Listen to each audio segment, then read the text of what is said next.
Marcos 14, verso 3 al 9. Y el tema de mi mensaje le he llamado que Dios dice y quiere encontrar lugares al que Él les diga: casa de mi deleite. Yo quisiera que usted se arme de la idea de que usted misma, usted mismo puede ser una casa. Y que Dios quiere decir: casa de mi deleite. Para eso entonces requiero la mayor concentración de parte suya y la mínima interrupción. ¿Ya? Bien, vamos a orar. Padre, gracias por la presencia del Espíritu Santo en medio de nosotros. Gracias por la presencia de tu Espíritu en nosotros. Gracias por tu insistencia en querer que comprendamos cuánto nos amas.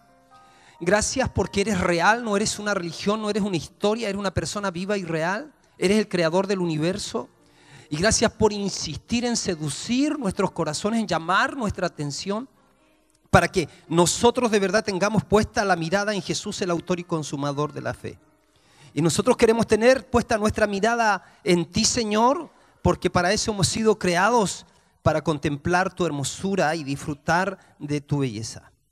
Por eso, ministranos hoy día y edifícanos, Padre. Edifica a los que nos están escuchando por la radio, edifica a aquellos que nos vean por internet, Señor. En el nombre glorioso de Jesús oramos. Amén y amén. Dice el relato: pero estando él en Betania, en casa de Simón el leproso, y sentado a la mesa, vino una mujer con un vaso de alabastro de perfume de nardo puro de mucho precio. Y quebrando él el vaso de alabastro, se lo derramó sobre su cabeza. Y hubo algunos que se enojaron dentro de sí y dijeron algunas cosas. Nos dice, se enojaron dentro de sí. ¿Qué más dice? Y dijeron: ¿para qué se ha hecho este desperdicio de perfume? Porque podría haberse vendido por más de 300 denarios y haberse dado a los pobres. Y murmuraban contra ella. Pero Jesús dijo: dejadla. ¿Por qué la molestáis? Buena obra me ha hecho. Siempre tendréis a los pobres con vosotros, y cuando queráis les podréis hacer bien, pero a mí no siempre me tendréis. Esta ha hecho lo que podía, porque se ha anticipado a ungir mi cuerpo para la sepultura. De cierto os digo que donde quiera que se predique este evangelio en todo el mundo, también se contará lo que ésta ha hecho para memoria de ella. Quiero invitarles, para comenzar en un momento, a que pensemos en el hecho de la cruz. Usted puede imaginar, Jesús hacía 33 años y medio antes había sido un bebé en el vientre de María. Él vino y se manifiesta en la tierra como el verbo prometido. Juan dice: y aquel verbo fue hecho carne y habitó entre nosotros. Dice que Él hizo tabernáculo en medio de nosotros. Para eso requirió de un hombre y una mujer que estuviesen de acuerdo con Dios, y una mujer que estuviese de acuerdo y estuviese de acuerdo para decirle a Dios, cuando el ángel le anuncia la venida del Mesías, le dice: hágase con tu sierva conforme a tu palabra. Esas palabras que salen de la boca de María, de alguna manera debería de ser nuestra norma de vivir. Que cada día nosotros podamos decir: hágase conmigo conforme a lo que tú has dicho de mí. Lo que sabemos es que Jesús es criado con sus papás hasta los 30 años y de ahí comienza su ministerio, que duró 3 años y medio. Y ustedes saben que Él venía para recuperar al hombre para Dios, pero también venía con su mensaje principal trayendo el reino. Él dijo: el tiempo se cumplió, el reino de los cielos está a la mano, pero para entrar a este reino hay que arrepentirse y hay que creer en el evangelio. Así que hay que hacer dos cosas. Hay que estar dispuesto a a cambiar la manera de pensar, y hay que estar dispuesto a tener un estilo de vida de fe, porque sin fe es imposible agradar a Dios. Y cuando somos capaces de creer lo que el Señor Jesús hizo por nosotros en la cruz del Calvario, es que a partir de ahí podemos recién optar a recibir el perdón de nuestros pecados y pasar a tener una nueva vida. Ahora, pensemos en el hecho de la cruz. Fíjense que después que Jesús está en su ministerio y hace todo lo que hace, que no tengo el tiempo, porque usted lo sabe, pero no tengo el tiempo para abordar todo lo que Jesús hizo. Y aun cuando yo lo intentara, no podría hacerlo, porque hay cosas que Jesús hizo y dijo que si se escribieran libros en la tierra no cabrían en el mundo entero. Pero lo que sí es claro es que dentro del plan establecido por Dios para la redención de la raza humana estaba incluida la cruz. Y después de tanta gloria, de un día para otro en la noche aparecen los soldados romanos y toman a Jesús y se lo llevan. Pero esto sucedió 4 días después de lo que sucedió en la casa de María, cuando Jesús va a visitar a Lázaro y a Marta, sus amigos.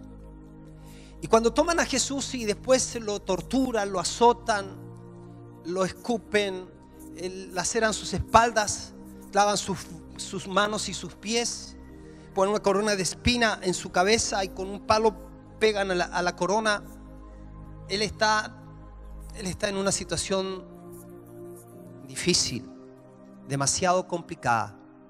Y en ese momento, cuando va a la cruz, existe o hay una aparente pausa en todo el universo.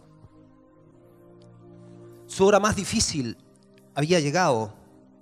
Hacer la voluntad de Dios para Jesús tuvo implicancias enormes.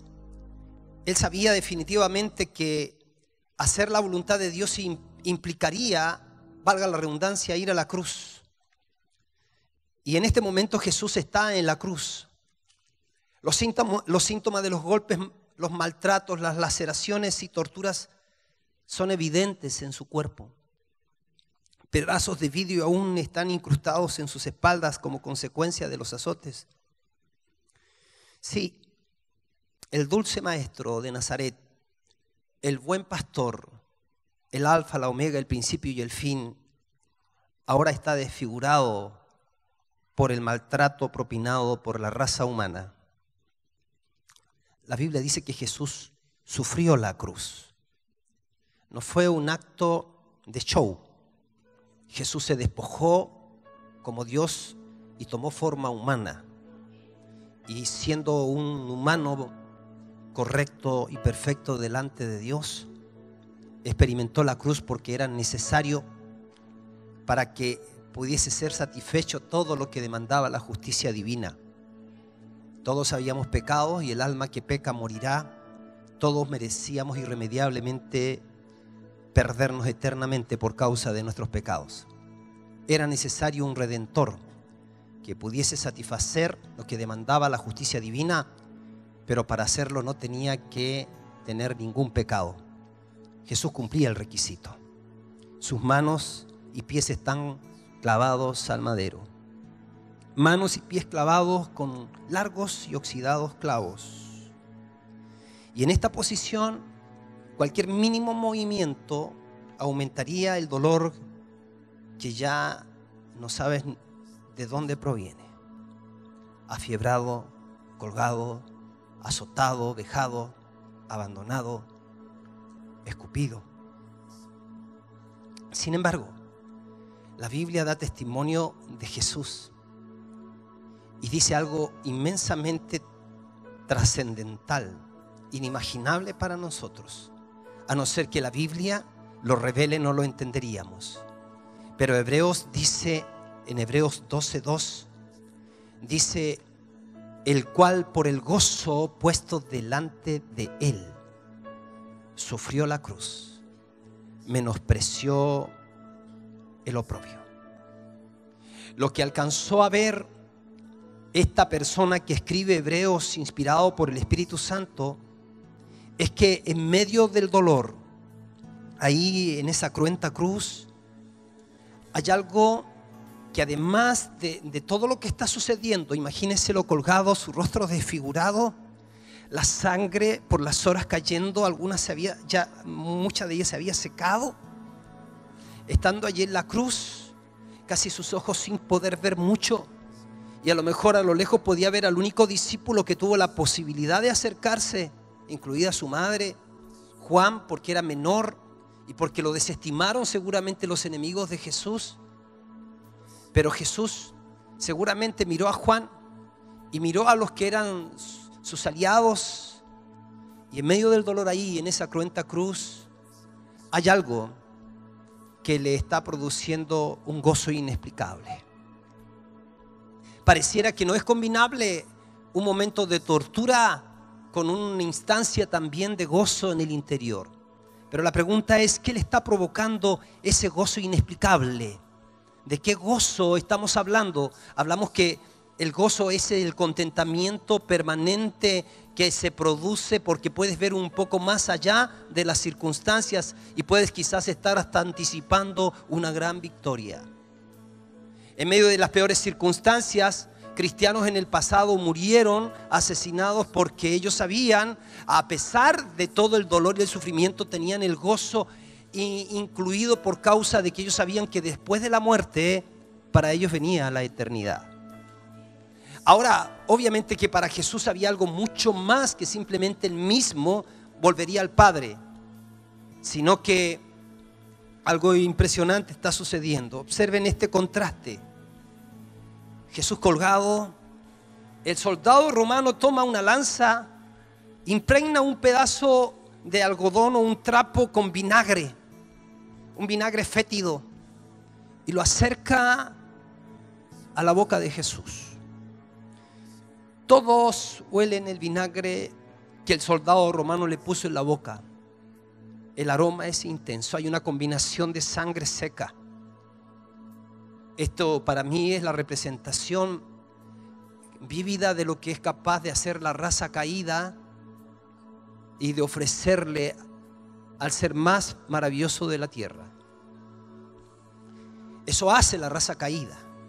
Todas las leyes que se hacen en los países que van contrarias a lo que Dios ha establecido, promovidos por la necedad, por la soberbia, por la ceguera, es un olor nauseabundo que se ofrece continuamente al Creador del universo.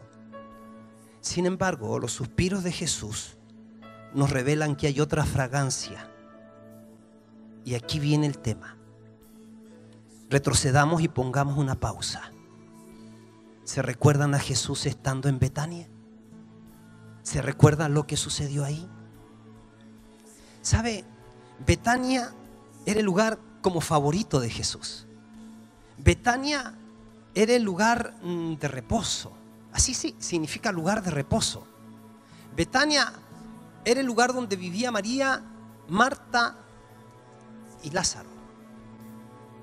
Era un lugar en donde Jesús se ve que podía ir porque ahí era celebrado y no solo tolerado. La historia cuenta que Jesús visitaba regularmente Betania. Él amaba pasar tiempo allí. Era su lugar de descanso. Disfrutaba seguramente de cenas con sus amigos allí. No era el sitio donde recibía un pliego de peticiones. No era el lugar donde recibía demandas y pedidos. Tampoco era un lugar donde él tenía que ir a trabajar. Sino era un cálido espacio donde podía disfrutar con sus íntimos y dialogar con ellos. La Biblia dice que Jesús lloró 2 veces. Jesús lloró cuando Jerusalén no reconoció quién caminaba por sus calles. Y él, mirando a Jerusalén con lágrimas en los ojos, dijo: Jerusalén, Jerusalén, ¿cuántas veces yo te quise juntar? Como la gallina junta sus polluelos debajo de sus alas y no quisiste, pero ahora tus enemigos vendrán y te saquearán. Y él profetiza la destrucción del templo, y 70 años después el emperador Tito invade Jerusalén y se produce una tan grande tribulación que los historiadores dicen que no tienen recuerdo de una tortura y una matanza y un sufrimiento tan grande como lo que pasó cuando el emperador Tito invadió Jerusalén, que la sangre corría por las calles. Jesús lloró por eso. Pero también Jesús lloró cuando Lázaro murió, su amigo. Y lloró seguramente porque obviamente Lázaro, por ser humano, tuvo que experimentar el trance de la muerte y él venía a sacarlo, pero a lo mejor él hubiese querido que nunca Lázaro experimentara el trance de la muerte, porque obviamente la muerte no es el amigo del hombre, es enemigo del hombre.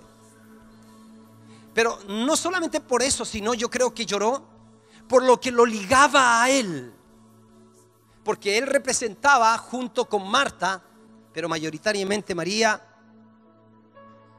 un lugar de su deleite. Betania significa lugar de descanso.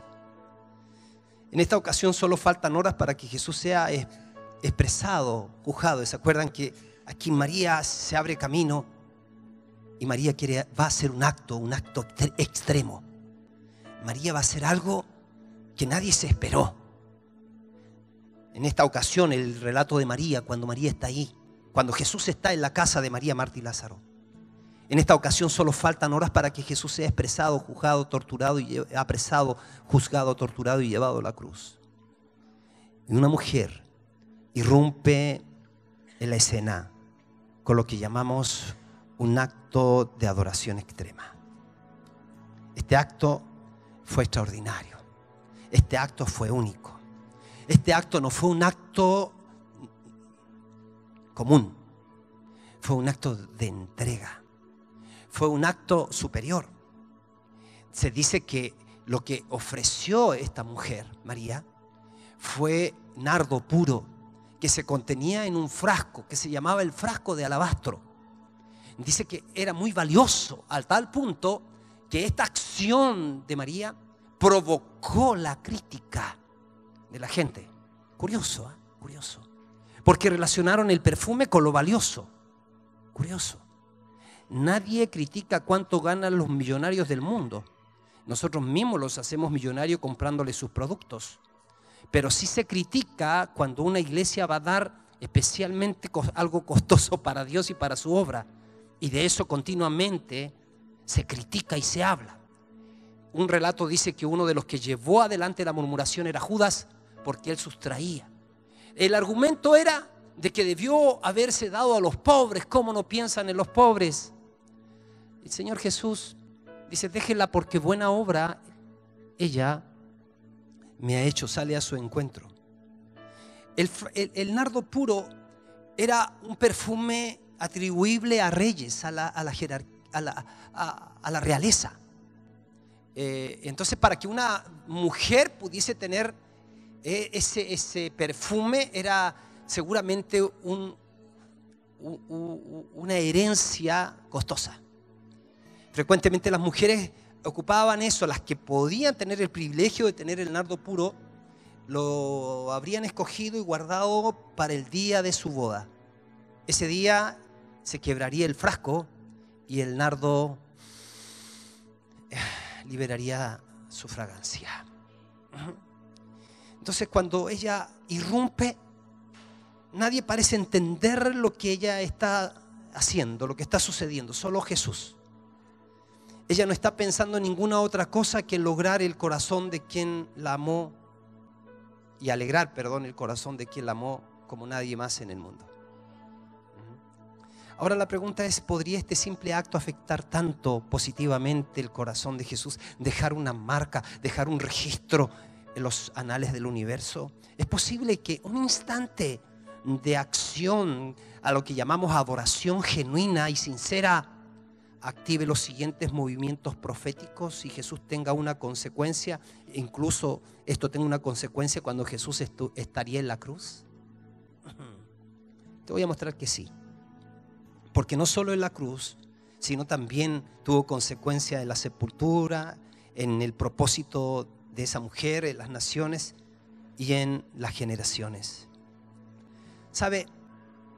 Lo primero que hemos de entender es lo siguiente: que nuestra entrega en lo secreto siempre va a desatar un poder profético mundial y generacional. Cuando somos capaces de estar dispuestos a entregarnos del todo, no solamente nuestras cosas, sino nosotros mismos, entonces algo maravilloso empieza a suceder. En el transcurso de este mensaje vamos a descubrir el poder transformador de acciones a las que llamamos devoción extrema. Por el momento volvamos al cuadro del comienzo. Jesús sigue en la cruz. Pero mire, qué curioso. Pero ahí, en medio de su cara deforme, es probable que intenta sonreír y sonríe. Porque la fragancia que huele, además de la sangre seca y el vinagre ofrecido, la fragancia que huele no es vinagre ni sangre. Es una fragancia especial. Es algo tan intenso y poderoso. Algo que le recuerda unas noches atrás en un lugar llamado Betania. Un lugar en el que cada vez que Jesús iba ahí, seguramente se decía a sí mismo: voy a ir a la casa de mi deleite. Voy a ir a ese lugar porque en ese lugar no me miran como un mall a quien hay que extraerle al menor precio las mejores mercancías. Voy a ir a un lugar donde no me voy a encontrar con gente demandante, sino con gente ofertante. Voy a ir a un lugar donde la gente no me va a presentar de primera mano el pliego de peticiones, sino que no me van a decir: qué bueno es que estás aquí porque te tengo a la tía, al tío, al primo, al hermano que tiene tal o cual necesidad, sino que primeramente le van a decir: qué bueno que estás aquí porque eres la persona más hermosa del universo. Qué bueno que estás aquí porque aun cuando no me des nada, el hecho de estar aquí ya es suficiente. No nos olvidemos que Jesús se relacionó con gente que sabía los salmos. Ellos seguramente habían leído del corazón de David cuando David dijo el Salmo 23: el Señor es mi pastor y no necesito nada más. En lugares de delicados pastos Él me hace descansar y junto a aguas de reposo me pastorea. Conforta mi alma, me guía por sendas de justicia por amor de su nombre. Y aun cuando ande o pase por el valle de la sombra de la muerte, pase, no voy a temer mal alguno, porque tú estás conmigo. Y tu vara y tu callado me infunden aliento. Porque cuando me estoy desviando, con la vara me corrige, pero cuando me estoy cayendo y estoy en peligro, con el callado me sacas y me infundes aliento. Y tú preparas mesas delante de mí, pero donde mis enemigos no tienen derecho a comer, sino yo por ser hijo tuyo. Preparas mesa delante de mí en presencia de mis angustiadores. Tú unges mi cabeza con aceite y mi copa rebosa, y ciertamente el bien y la misericordia me siguen todos los días de mi vida, y en la presencia del Señor vivo y viviré por largos días. Esta gente seguramente sabía eso. Jesús mismo, que fue el autor del Salmo, que se lo sopló a David, llegaba a un lugar que era la casa de su deleite. ¿Sabe qué? La fragancia especial es más intenso y poderoso. Algo que le recuerda estando ahí en la cruz, unas noches atrás.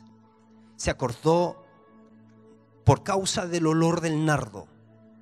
La pregunta es: ¿cuánto tiempo permanece el perfume de nardo puro en el cuerpo y cabello de una persona cuando lo utiliza?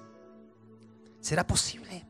¿Podrá esa fragancia que Jesús recibió 4 días antes permanecer en él estando en la cruz? Creo que estás deduciendo la respuesta. Científicamente, la respuesta es que el nardo puro queda impregnado en la piel por varias semanas. En otras palabras, aparezca el vinagre, aparezca el olor a sangre, aparezca el repudio, las muchas aguas no pueden apagar el amor. Pero no solamente el amor de Dios, sino el amor que en medio de la podredumbre que había en la humanidad, hubo alguien que se abrió camino para decir: yo soy diferente, yo te ofrezco algo diferente. Ese día de la cruz Jesús recordó que ese acto le recordaba que después de la cruz y resucitara, se iba a levantar una hueste de hombres y mujeres que iban a ser capaces de dar lo mejor, de dar lo mayor, de dar lo más bueno, de dar lo máximo para el Señor. Porque tal como esta mujer entendía esta generación y las generaciones a futuro, que Jesús era digno de suprema bendición, de suprema adoración, de lo máximo.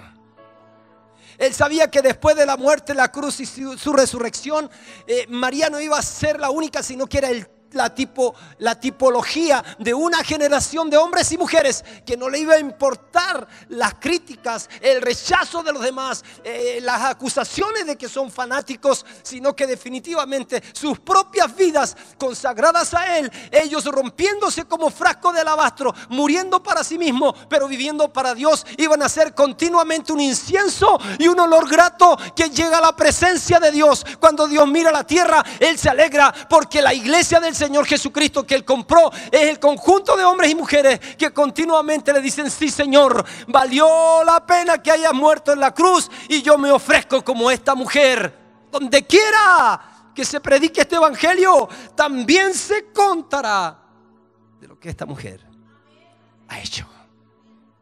No hay vinagre, agua ni sangre que pueda debilitar la fragancia, tan así como que las muchas aguas puedan apagar nuestro amor por Él.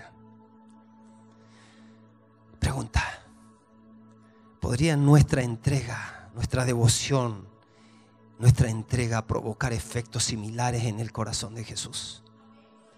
En medio de tantas fragancias desagradables que el mundo de hoy desprende, ¿será que Jesús puede recibir un perfume distinto que desate sus próximos pasos en la tierra?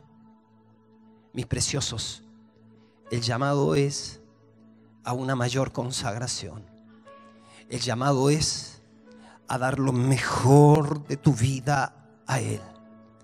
El llamado es no a convertir el cristianismo en un sistema religioso, sino en un estilo de vida, porque Él no está muerto, porque Él vive y vive por los siglos de los siglos.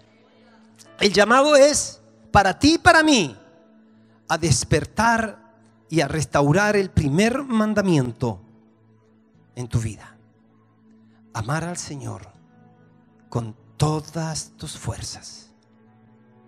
Amar al Señor con todas tus fuerzas. Cada domingo que somos convocados aquí, tenemos la posibilidad de que el Señor reciba la fragancia del nardo. El nardo está contenido dentro de ti, pero muchas veces Él no huele el nardo porque tú no estás dispuesto a ser quebrado. Tú honras más tus actividades seculares que las actividades a las que Dios te convoca. Algunos de ustedes aprecian más las fiestas del mundo que las fiestas del Señor. Algunos no escatiman ir a dejar sus dineros a los entretenimientos, pero son mezquinos en la obra de Dios. No quieren quebrarse. Vienes como un frasco, lo muestras y luces hermoso, y todo el mundo sabe que dentro de ti hay un nardo maravilloso, hay un nardo puro.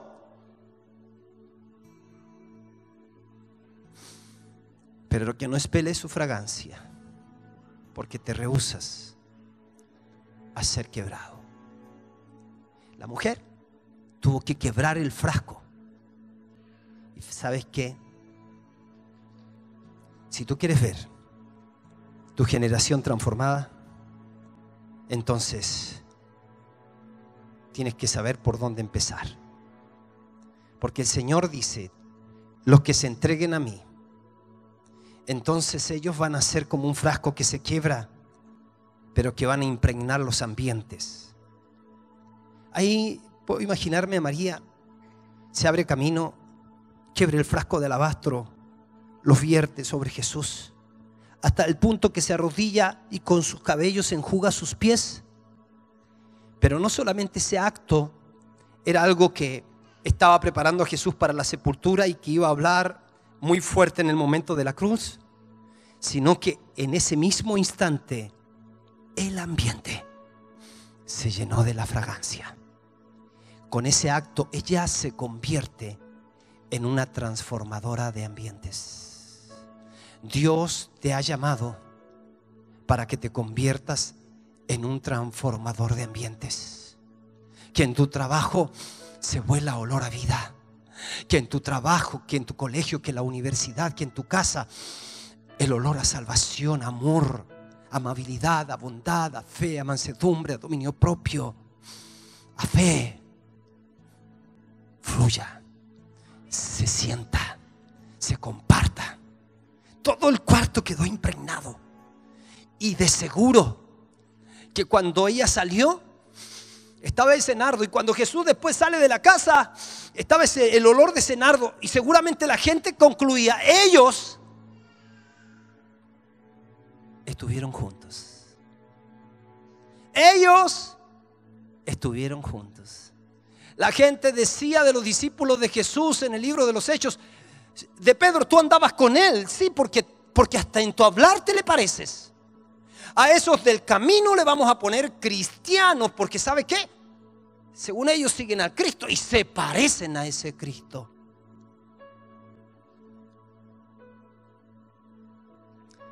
El gozo puesto delante de él significa que con su sacrificio en la cruz Jesús recuperaría millones de seres humanos para el propósito original de Dios, que es tener una nueva creación de hombres y mujeres apasionados por Dios, tal como esta mujer.